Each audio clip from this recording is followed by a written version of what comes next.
Good morning, everybody. Today I have a special guest, but before I bring him on, I wanted to just say I'm wearing my fallen officer shirt today. We had a fallen officer memorial event at the Mesa Police Department, their annual event last night, and it was honoring the three officers that have been killed in the line of duty with the City of Mesa Police Department throughout history. And we're really kind of lucky that it's only been three. So we had a sheriff back in 1913, I believe, or 1931.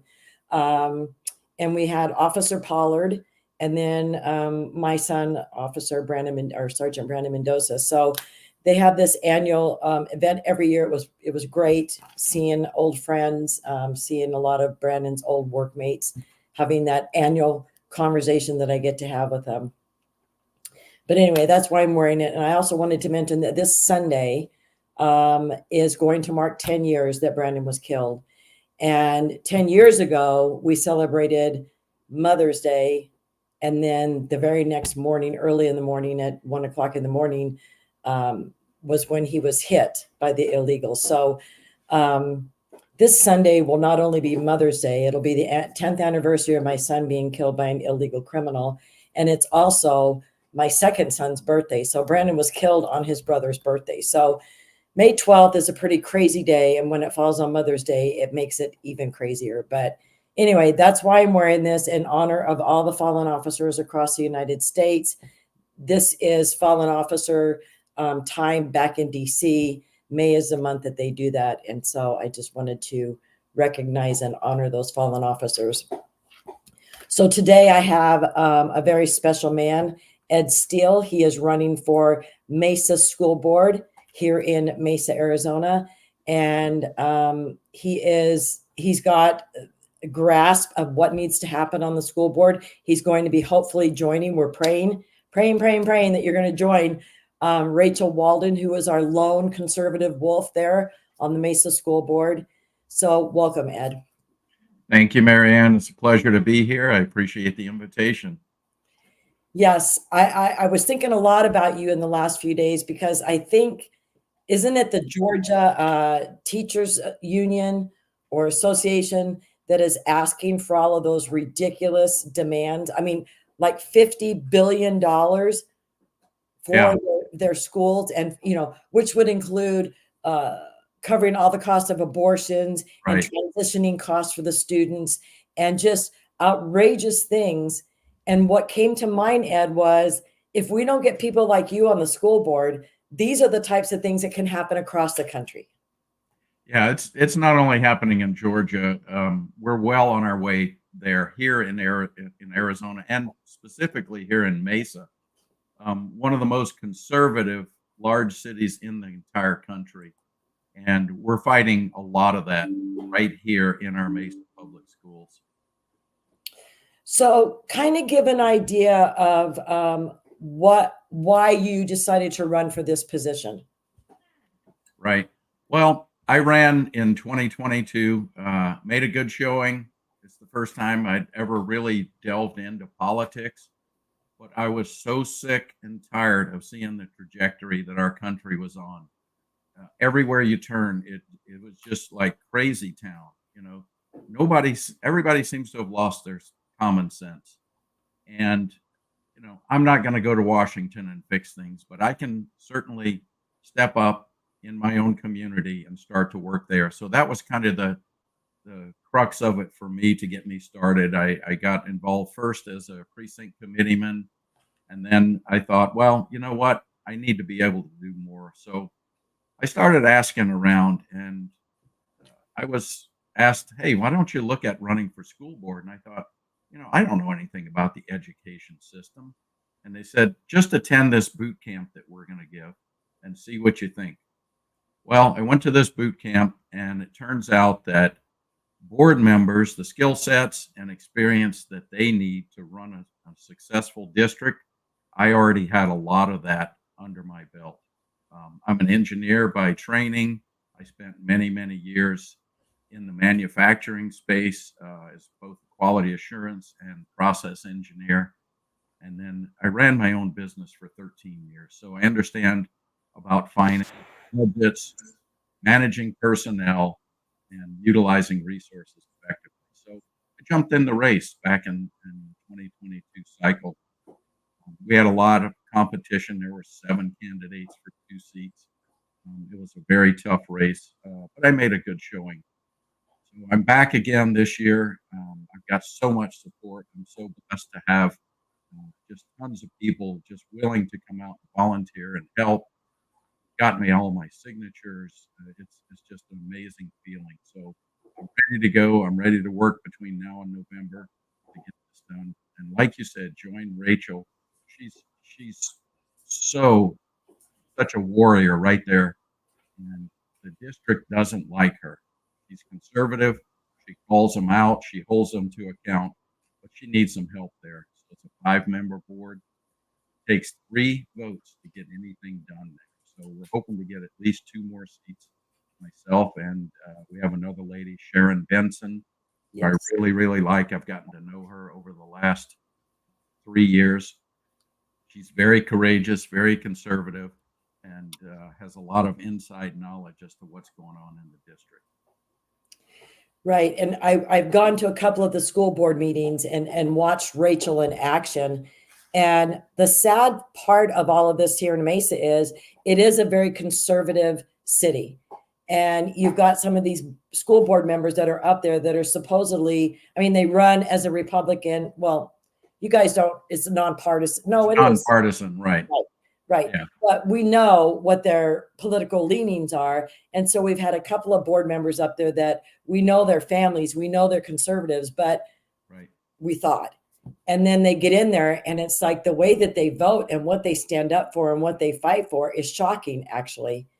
And these radicals, these activists have really come in and pressured these school board members. I was surprised at the division and I don't know if I would call it hate, but the dislike for each other in the audience at the school board meeting, you know, depending on what the issue was that was being discussed. It's palatable, you know, the difference in the views in that room. But to see Rachel sitting up there, a champion for parents' rights and for children not to be indoctrinated, and, you know, keeping girls safe in the bathrooms and stuff, all the things that she fought for. And then to see 4 other members who were just like, okay with all of this idiotic nonsense, right? Right. Yeah. And I say, you know, the status quo has got to go. It just does. And I think we got here over many, many years because people generally don't pay attention to the school board races. You know, they're considered down ballot, and everybody wants to focus on, you know, the president during that cycle, the state senators and those types of people.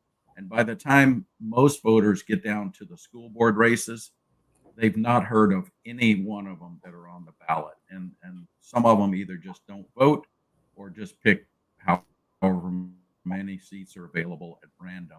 So we've got to change that mindset with the voters. We've got to go out and educate the voters and explain how critical this down ballot race, this school board race is. Because just like you said, we are a conservative community. Mesa is a conservative city. Yes. But we've not paid attention to this. And the liberals, the liberal leaning, the progressives have known that if you want to control the future, you need to control the minds of the youth. And that's exactly what they've done over the last several decades. We've got a lot of work to catch up, but at least a lot of people's eyes are open now to that fact.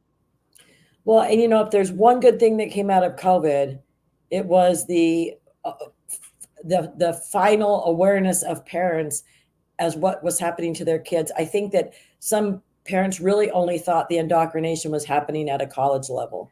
But when COVID happened and so many parents were witnessing, you know, this online schooling that was going on and hearing things that were being said, the awakening of the mama and the papa bears to protect their children and the education. This is our future.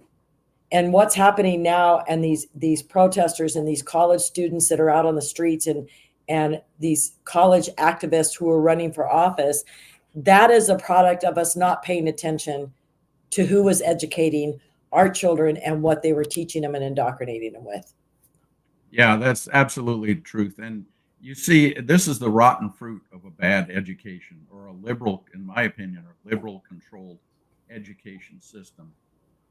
Thank goodness we have the empowerment scholarship accounts where parents can take their child out of the public school and go somewhere that they feel is better serving their student. Right Right. now, our district proficiency in English language arts and math is at 32%. It's abysmal. And people say, well, that's probably because of COVID. Probably. Well, COVID may have had some effect on that, but the truth is the district has not cracked 50% proficient in over a decade. And they're teaching all manner of things that these kids don't need to learn. And in my opinion, and I did a 4-minute video the other day, and I put it up on my social media about why I think the district, or how I think the district, is indoctrinating these kids, specifically into the LGBTQ agenda, which, there's the small percentage of kids that identify that way has exploded over the last few years. And many people consider that a social contagion. Kids are very influential, and they're very, they want to belong, they want to fit in. And if you give them a specific place like that, they'll gravitate towards that. Right. Well, and there's studies that show so many of these young kids grow out of that. Like girls who may think they're, the tomboyish kind of girls, as they grow up and their hormones change and stuff, they identify as what they were born as. It's just a part of growing up. I remember me wanting to be outside, running around with the boys in the neighborhood, and, riding bikes and, playing marbles and doing all kinds of crazy stuff back then. And I would have much rather been outside helping my dad do yard work than in the house doing housework with my mom. I was a Right. tomboy. Yeah. Yeah. And, that's what that was called years ago. Yeah. Today, it's you're gender confused, or you're gender fluid, or and then just that mere suggestion sends so many of these kids on a path that is hard to turn around from once they get started on it. And that's happening in our schools.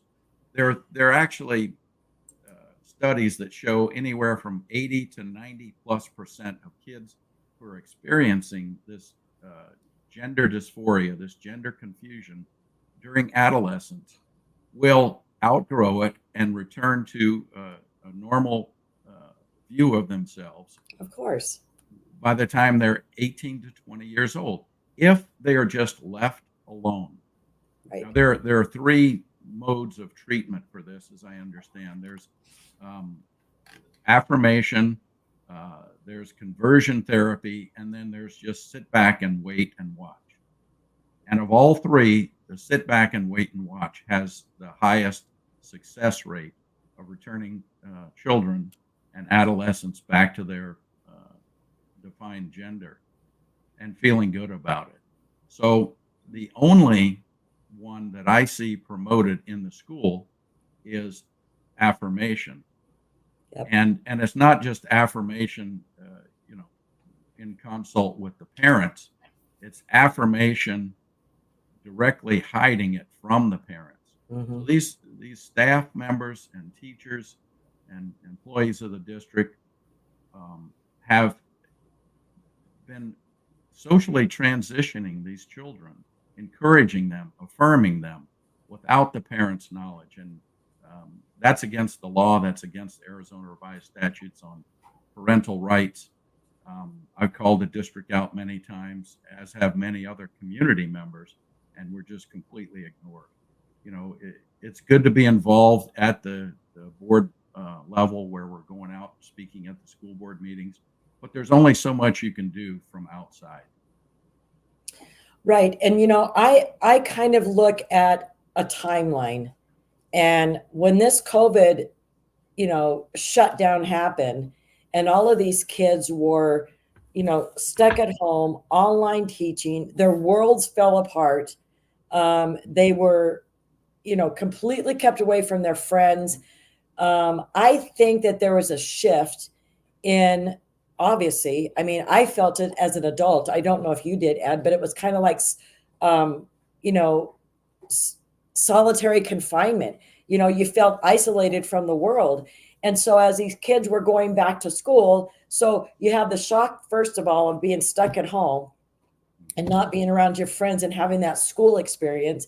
And then you have the shock of, boom, you're going back to school. What a great time for these activists to take a hold of our children who are so confused and so discombobulated and convince them that you're feeling this way because you're because you have gender dysphoria and you're confused about your gender. Right. I mean, COVID really did a number on young people's mental health. And it was a lot more than COVID. It was more the um, how we reacted to COVID and the lockdowns and the distance learning for the students and the masking and all of these things just had such a detrimental effect on the learning experience and on the mental health. So Right. Mesa got somewhere in the neighborhood of $240 million of COVID relief money during this whole time. They spent a lot of that money hiring school counselors who could come in and help with the mental health of the students. So, it's like, let's create a problem and then let's give them the solution. And, Mesa has, at this time, somewhere in the neighborhood of 2.5 times the number of school counselors on a per student basis as the state average. Wow. I mean, they're loaded with school counselors. And, don't get me wrong, school counselors, when they first arrived at schools, and this was pre-COVID, they had some very noble intentions. They're going there to help students who are having some specific learning disabilities or maybe some emotional issues, help them to achieve better in their academic performance and their social performance. And I applaud them. I know there are many hardworking school counselors out there, but just like every other noble organization and group and everything, in my opinion, the school counselor industry is being hijacked by the left, by the progressives, and they're pushing an agenda through the use of school counselors. And every time I see something coming across for a vote that says we're going to add more mental health or more counselors, the hair on the back of my neck just starts to stand up. Very concerned about this. We need to go back to having these school counselors do the job of helping students. If you go on the American School Counselors Association website, so this is the national industry trade organization for school counselors, and look at some of the things they're teaching these counselors. They're asking them to be change agents of the culture in their school. And that's nowhere near what they should be doing. They should be direct one-on-one helping students with their achievement. And instead, they're being taught things like engage your staff on book studies. And here's a book we think you should study with with the staff and teachers at your school. White Fragility by Robin DiAngelo. Really? We need to, and they say it right on their website. We need to make sure that white teachers understand how their whiteness affects other people.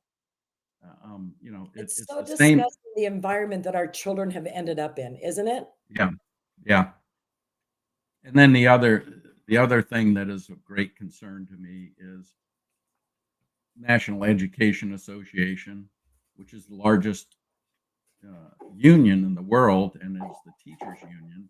And then that flows down to the Arizona Education Association.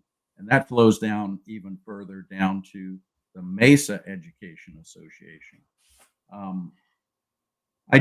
was doing a deep dive just yesterday on the Mesa Education Association's social and racial justice. So they just put out in January an email to the members of the Mesa Education Association in preparation for Black History Month. And they gave the teachers links to all these resources. And one of the resources is the Black Lives Matter at School Week of Action. And there are 13 tenets of Black Lives Matter at School. So if you recall, Black Lives Matter is a self-avowed Marxist organization. Those aren't my words. Those are the words of the people who started this organization. The co-founders describe themselves as trained Marxists. And our Mesa Education Association, if you will, I call it the teachers union. They say they're not a union, but they have the same effect as a union. They charge dues to their members and they advocate for them. They do collective bargaining. They work with the leadership for salaries, negotiation, things like that. But they're actively promoting these Marxist ideologies in the schools. Another link from that email that went out in January was a link to the debunked revisionist history, the 1619 Project. And this is what's going on. I went down the rabbit hole, and I'll tell you, it just doesn't end. With the BLM stuff, the embrace LGBTQ. They're encouraging students and staff to wear badges saying that I'm friendly to the LGBT and you can come and talk to me. I took a tour of one of the high schools a while back at the request of district leadership and the principal to put my mind at ease as to what was going on. And it only bothered me more when I walk down the hallway and I see on the door or just next to the door of all the classrooms or many of the classrooms, Pride Progress flags, gay pride flags. And that's my contention with them. I said, this is an indoctrination. And I did like I said, I did like a 4-minute video on this talking about how flags are very important symbols. I mean, you're wearing the flag today, right? Fallen officer flag. Yeah. Flags are very powerful symbols. And the left knows that. Well, and when it's pushed on our kids, every classroom or every teacher or down every hall, it's sensory overload for these kids.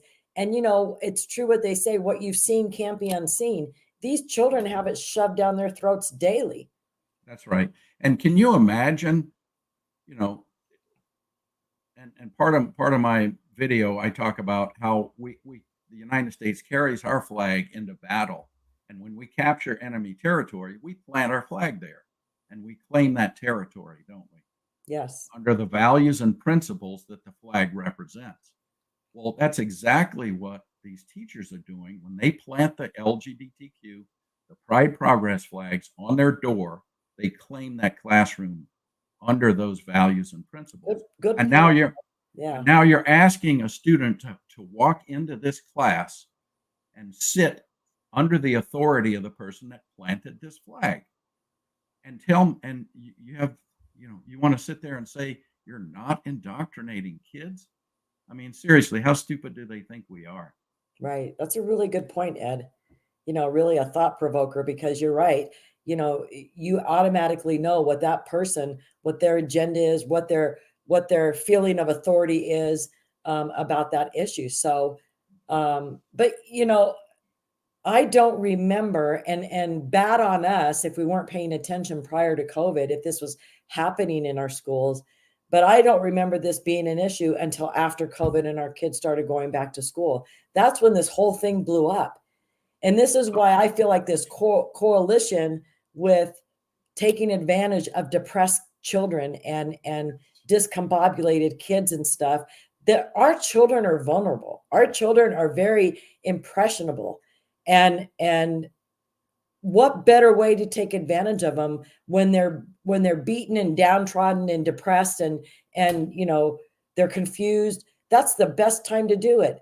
And these types of activists and indoctrinating type teachers know when to take advantage and when to prey on our children when they're the most vulnerable, right? Yeah, that's right. And this was certainly going on before COVID, but we got a view into the classroom during COVID when the distance learning took place, and thank goodness a lot of people woke up and started sounding the alarm on this. Um, we can talk about the gender non-conforming guidelines that Mesa has. They've had those for years, even before COVID, but Wow. they modified them like 2 years ago, and everybody just started screaming about it because they had a checkbox on the form for gender non-conforming students to say, I do or I do not want my parents notified. And the schools just, they're okay with that. Yeah. The other thing they didn't do was generally board policy, or exclusively board policy, is under the purview of the governing board. They are to vote on policy. Well, they, in my opinion, snuck it in under the legal services department and called it a guideline. So if you change the name, you don't have to go through board approval. And so they usurped the board's authority to approve a policy to do what they were doing. And again, my opinion, but I think they did that intentionally Well, you because don't, they didn't want that out in the public's view. right. And you don't do that sort of thing, Ed, unless you know what you're trying to do is going to be looked upon unfavorably by the majority of the people. Yeah, it's exactly right. And so now it's out there. It's been exposed. We're still having trouble with them. They still won't bring a policy for gender non-conforming students in front of the board, even though right now, currently, the governing board is in the process of rewriting every single district policy, and they have an opportunity to do that now. But between the superintendent and the board president, they have not brought a policy before the board to do that. Crazy. And because I'm running for Arizona State Representative, of course, I'm looking at the state budget and those types of things and wrapping my head around, where do I think that we could save money? I was really kind of shocked. I mean, I knew, that the schools, the educational system gets a lot of money, but I was pretty shocked to know that they get half of the state budget. Half of the state budget. That's right. And, we just went through a big fight last year where we were successful in keeping a bond from being passed, to increase. The Mesa Public Schools asks for these bonds to be passed all the time, which places a burden on property ownership because it affects our property tax. And my biggest problem with all of this educational money steal, Ed, is there is no accountability. There is no transparency. All of this COVID, the millions of COVID money that was brought into the district and into Arizona for the educational system, where did it all go? Where does, I was at one of the board meetings when they were questioning them about why do you need this bond money? Well, for updating the buildings. What buildings? We've got children who are leaving the public school system, and yet they're wanting to build new schools. Yeah, so that whole bond thing, and hats off to all the wonderful people that push back on that. I mean, serious, that was a grassroots effort, Yep. masterclass in grassroots to get that defeated. Now, we only defeated half of it because there was a bond, which was $500 million for Mesa Public Schools, and then a 15% budget override. So the budget override passed because people are more sympathetic to that cause, which basically helps fund teachers' salaries. And the bond was strictly for improvements in the district properties, just like you said. But we're just coming off of a $300 million bond that was voted for in 2018. Yeah. And you look at what they spent the money on, and they did some good things. Don't get me wrong. I mean, they spent some money very, very wisely, but I think they spent some money in ways that could have been more judiciously spent. I mean, you're talking, that was $300 million. They Yeah. did a lot of really good security upgrades for the schools. Um, our security at Mesa Schools is uh, well on its way to being very robust, in my opinion. I mean, they That's good have to know. they have single entry and exits through the office.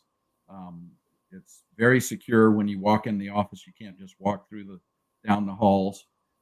They have multiple layers of barriers, fences, and a lot of technology. So they did spend the money, in my opinion, very wisely doing things like that.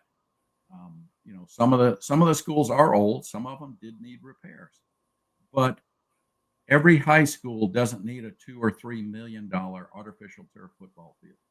Right. And we don't need two, three, $400,000 monument signs for the to announce the schools. People know where the schools are. Right. So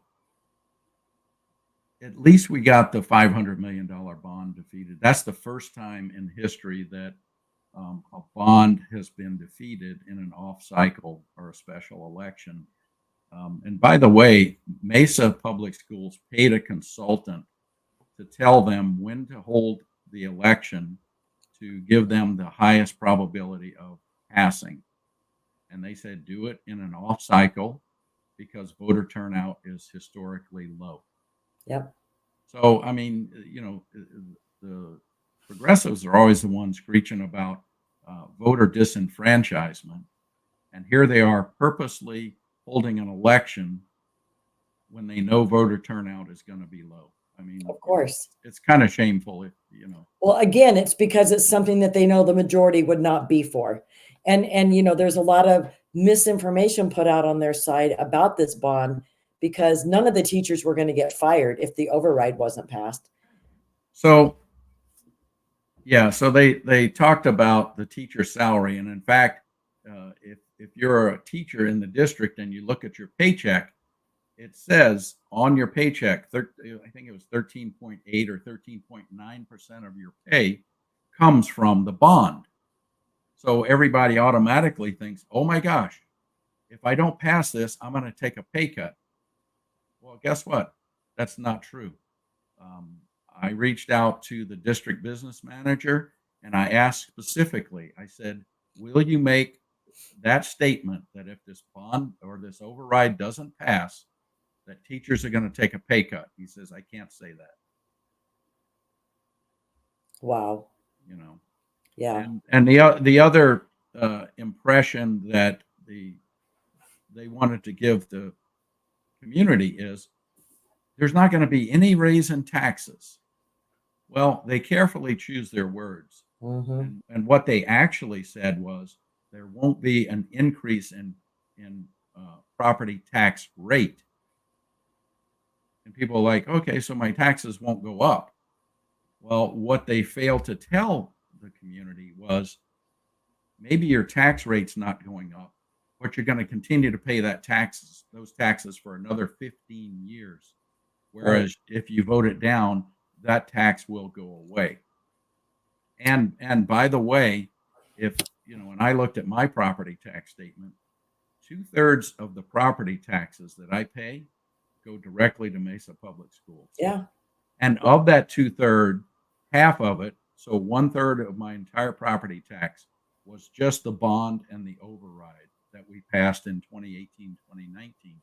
And that would continue. So in essence, if we had voted both of them down, our property taxes would have been going down by approximately 1/3. Yeah. But they don't tell you that. No, and unfortunately, Americans are too busy to look into both sides of an issue, to make this a concern of yours. And it's so easy to do, folks. I mean, you can Google what are the pros and cons of the Mesa Public Schools bond election. I mean, there's so many ways of being able to look this up quickly, Mm-hmm. or to pay attention to your legislative districts where you live and what type of meetings they have on a monthly basis and show up there, because people like Ed Steele show up to these meetings and they're there and they answer the questions that you need to ask and have answers to so that you can vote accordingly. But how do you feel, Ed, about because I feel like the Maricopa County in whole, but is and the educational system here is too superintendent top heavy with 6-figure salaries. How do you feel about that? How do you view that? Yeah, I agree. I mean, I've done studies of the budget like over a time period, 6 or 7 years, and what I'm seeing is the staff number of teachers is staying constant, but the administrative staff is going up. And this is at a time where we're having declining enrollment. And so I often question that. I said, why do we need more administrators? I mean, I talked to a teacher when I was running last time, and she's a very good special ed teacher.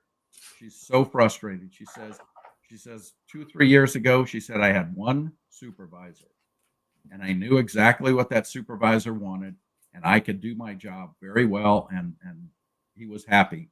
He says, today I have 3 supervisors and they're not on the same page. And, one wants this, one wants something else. And, I'm constantly chasing this moving target. And she was so frustrated. She's like, I'm ready to quit. And that's not an uncommon story in our district. Right. And, even on the state level, when I'm looking into the state budget and how I think things can be cut or reduced as far as a budget, I'm finding at a state level, there's not accountability to money that was allocated the previous year. And and even though it may be 500,000 or 2 million or $3 million, and people will think, oh, no big deal. That is a big deal when that is added up year after year after year, that these organizations or these departments get this kind of money from the state budget or these programs from the school budget, that you don't really even know if that money that was allocated last year has even gone to that program, and what benefit was there for us to continue providing this money for this program within the Mesa Public Schools. Will you fight for more accountability? Yeah, I mean, that's one of my top issues is accountability, especially at the higher level of administration, the assistant superintendents. And, the fact is the governing board only has one employee, and that's the superintendent. And we have direct control or management over only the superintendent. And then from there, the superintendent has the assistant superintendents. But what I'm seeing is instance after instance of people missing their goals, and I'll give you an example. In the 2021-22 school year, our proficiency rate in math and English was 32%. And so at that time, the district set a goal. In 1 year, we want to move that number from 32 to 45%. Okay, that's a pretty substantial gain, and yeah, we'd be heading in the right direction. Well, a year later came the results came in, and they hadn't moved the needle. It went from 32% to 32%. Nobody lost their job. Nobody was held to account. Nobody was demoted. Nobody was given reduced responsibility. Nothing. And that's just a huge problem. Yeah. The other area of budget management, that's a huge black hole in some cases from what I'm seeing. But the other thing is the district is continually being asked to bring in new programs, and a lot of these are programs created by graduate students at ASU because they're getting grant funding because they don't want to leave the academia. So they're creating these programs and they bring them to the board, and here's this new program we have. It's going to do X, Y, and Z for our students. Okay. Well, 3 years later, I submit a FOIA request. Let me see the results that you attribute to this program. We don't have any results. So we're bringing in programs declaring that they're going to help students, and there are no metrics, no measurements, nothing to say this did or didn't work. And then here we are bringing in more programs. It's absolutely ridiculous. I ran my own business for 13 years. You don't keep employees who aren't performing, and you Right. have to have them accountable. You have to give them meaningful, achievable, measurable goals, but you have to hold them to it. Right. And that's not happening in this district. Well, and that's lacking clear across the country, accountability. Yeah. And unfortunately, taxpayers have just become so blasé about things that they don't demand this sort of thing, not only from a school board, but from a city council or from, That's right. your county or from your state. And these people who go into these elected positions just think they have a blank checkbook that they can just keep writing checks and have all their friends come in with their special interests. And yeah, we'll write you a $500,000 check for you guys to, study the effect of grasshoppers on Bermuda grass in Mesa, Arizona. I mean, seriously, it's that stupid and ridiculous in a lot of situations. You're looking at Fannie Willis in Illinois, and, she had a grant given to her to open an office. And I think it was to help underprivileged children or something of that sort. But that office never even opened, and the money was spent on swag and different things for her people in the office. And it's only coming out because of all this other nonsense that's coming out. But why wouldn't they have paid attention to that? Prior to this, why aren't taxpayers demanding more accountability for their hard-earned money that's coming out of their paycheck every week? Well, I think a lot of it has to do with people are just too busy with too many other things. I know. Our culture is just screaming at us from every direction for our attention, and it's taking the focus off of where we really need to be focusing our time, our energy, our mental energy, and holding people accountable. That's my hope as we continue to go forward. We continue to educate the voters and say, look, these issues are important. I know, and I was guilty. I raised my hand. I'm guilty. I never paid attention to school board races. I thought, man, this is Mesa. I moved to a very conservative community. Yeah. I feel safe. Yeah. I think that's a prevalent mindset out there, and we've got to change that. Yeah, that false sense of security. Right.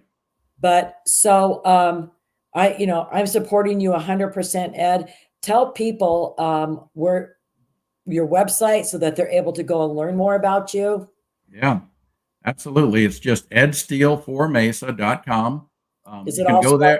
Like F-O-R? Yeah, all spelled out. Yeah, F-O-R, edsteele4mesa. Go there. I've got the issues that are very concerning to me, and places where you can sign up to get email updates from my campaign.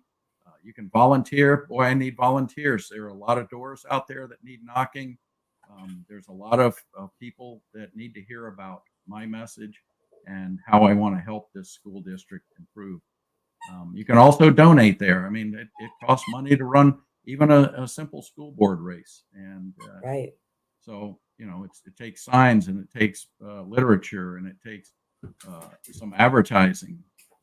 And for those of you who may not be able to get out and door knock and help in that way, will you be having, could you provide people with phone numbers and list of people to call from their homes, from their air conditioning? Yeah, we can do. We have opportunities to make phone calls. We have opportunities to do text messaging. We have opportunities to write postcards. Just so many things that you can do sort of behind the scenes if you're not one of those who wants to go knock on doors in a neighborhood. That's great. There are plenty of things that we can have you help us do. And everybody needs to get activated this election cycle. We need to make sure that we right this ship that's sinking, whether it's with the school board, whether it's with the city council, whether it's with your state representatives. Excuse my dog. So tell me again, I'm going to type is it Ed Steele for Mesa? Yeah. edsteele4mesa.com.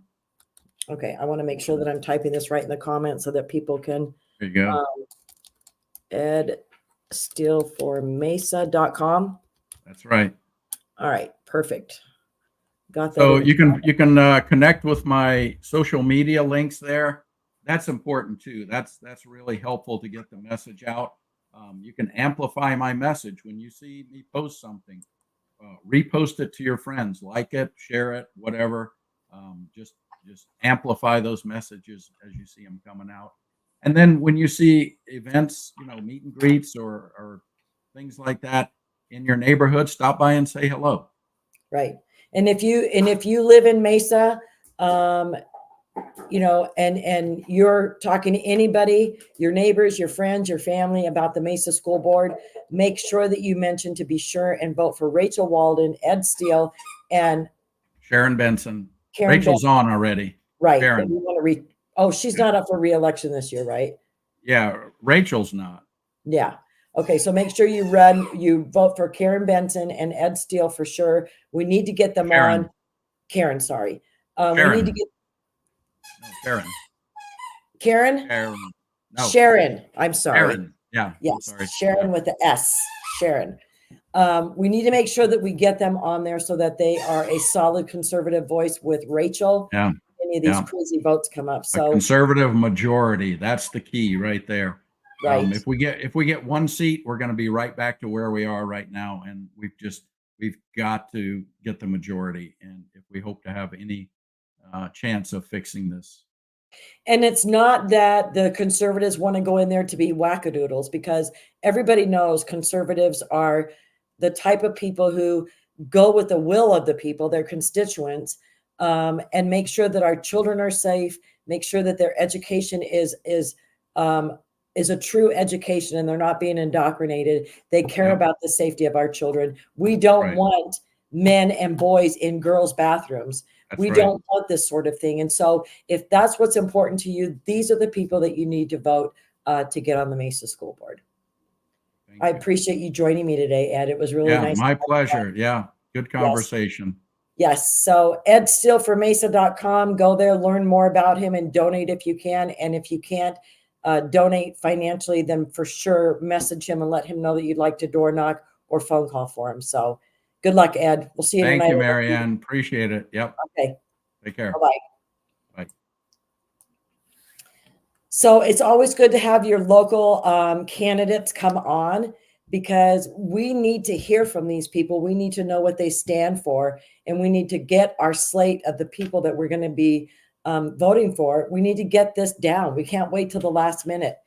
And so if you're not in Arizona and you're one of my listeners, be sure that you're doing the same thing in your community and put the information out and help your family and friends about the people that you support in this election, whether it's school board, city council, state legislators, or on the federal level. You really need to make sure that you are spreading the word, because there's nothing, a lot of people don't have the time to research and do this sort of thing. And so if you've got the time to do it, then share your wealth of knowledge with your friends and your family, and let them know these are the perfect candidates that you need to vote for. And even if you need to do up like a little slate, if you've done enough research that you know for sure these are solid people, you need to add them to a list and then send them to all of your neighbors and families and friends and say, here's a slate of who you need to print this out and take it with you to the polling places.